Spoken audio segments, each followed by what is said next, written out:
Então, amigos, agora o nosso último tópico, né, a forma fatorada da parábola. Vamos entender o que significa fatorar, né?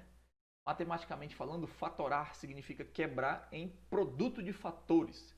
Então, por exemplo, quando eu te mostro o número 80, o que significa fatorar o número 80? Significa fragmentar o 80, quebrar o número 80 em produto, em multiplicação, né? Ou seja, perceber que 80 é o mesmo que 8 vezes 10 e a gente vai quebrando, né? 8 é a mesma coisa que 4 vezes 2 e 10 é a mesma coisa que 5 vezes 2. E aí quando tu fragmenta tudo, né, isso aí vai dar 2 à quarta, né, vezes 5.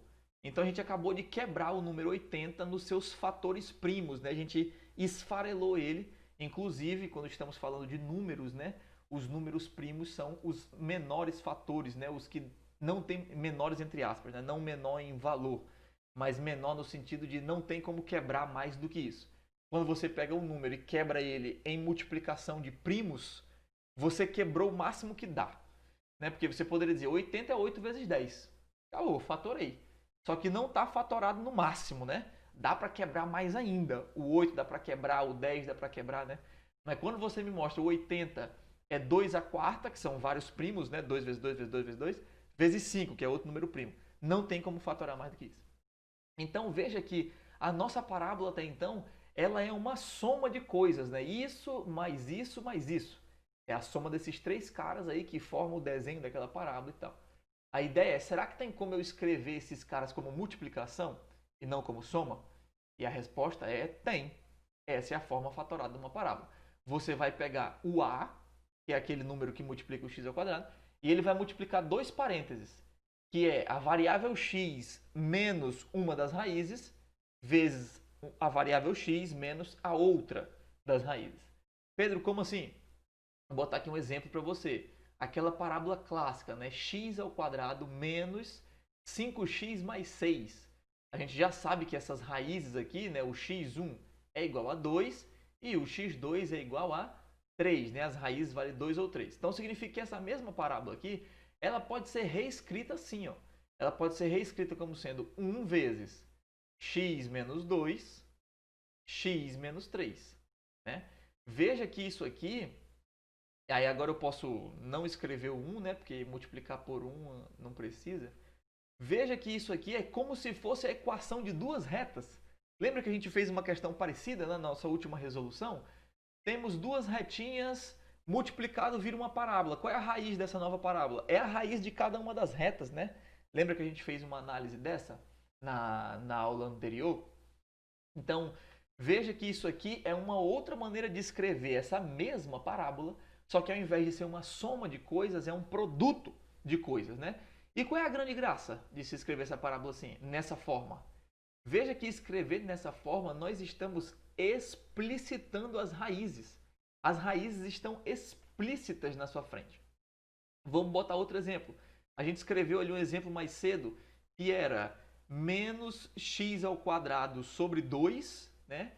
Aí acho que era mais 4x mais 10, né? A gente fez essa ainda agora, que a gente descobriu que a soma era 8 e o produto era menos 20. As raízes eram x1 era menos 2 e x2 era 10, né? Então, como que a gente reescreve essa parábola aqui? Então, a gente poderia reescrevê-la assim, ó, y igual. Quem é o a que multiplica o x ao quadrado? É menos meio, né? Então, botar menos meio que multiplica. X menos uma das raízes, aí aqui tem que ter cuidado, né? Como a raiz já é negativa, então vai ficar x mais 2, né? Porque é menos menos 2, que multiplica x menos 10, né? Porque o 10 é positivo, a raiz é positiva e já tem o menos da fórmula, né? Então veja que quando você olha para essa parábola aqui, a ideia é que fique muito claro quem são as raízes, né? Quando você olha para essa parábola aqui, ainda tem que descobrir quais são as raízes, mesmo que seja a mesma parábola. Então, um outro exemplo. Imagina que eu te mostre uma parábola assim, ó. 2 que multiplica x menos 1, x menos 4. Quem são as raízes dessa parábola?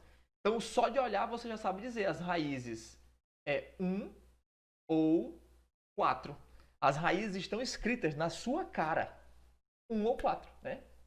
Então eu costumo dizer para os vestibulandos que escrever a parábola desse jeito aqui é como se fosse você cozinhar lá na Ana Maria Braga, né? Aqui, o que a gente tem que entender é que quando eu pego esses dois caras e eu bato eles no liquidificador, né? Faço a distributiva x vezes x, x vezes menos 3, menos 2 vezes x, menos 2 vezes menos 3. Quando eu fizer essa bagaceira, eu caio aqui, ó.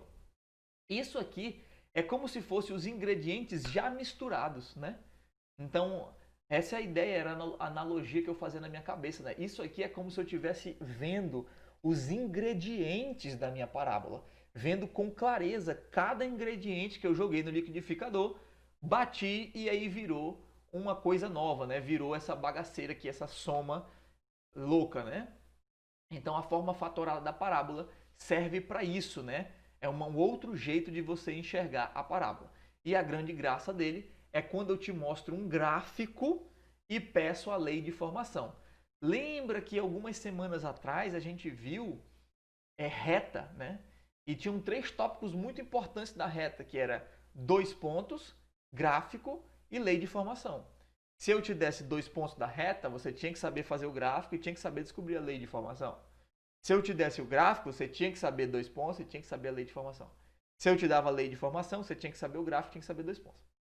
Aqui na parábola, quase sempre eu te dou a lei de formação. Eu te dou a lei de formação, aí você vai atrás de descobrir o gráfico, vai atrás de descobrir os pontos. Mas até então, eu não te dei um gráfico e te pedi a lei de formação. Essa pergunta ela é feita, né, com mais facilidade quando nós temos a forma fatorada da parábola na cabeça. Então, essa forma fatorada é o último tópico, normalmente, né, do nosso estudo, que é só um outro jeito de escrever a parábola, como multiplicações. E a graça dele é que deixa as raízes muito claras na nossa cabeça quais são. Então, agora a gente vai resolver um exemplo, né? Claro que na nossa lista tem. Eu vou resolver um outro exemplo que não está na nossa listinha. Lembrando que as listinhas ficam na descrição dos vídeos, né? Para você baixar. E eu me sinto tão youtuber falando isso, está na descrição do vídeo, né? E aí a gente vai resolver um exemplo que não está na nossa lista no próximo vídeo e a gente finaliza a ideia de parábola.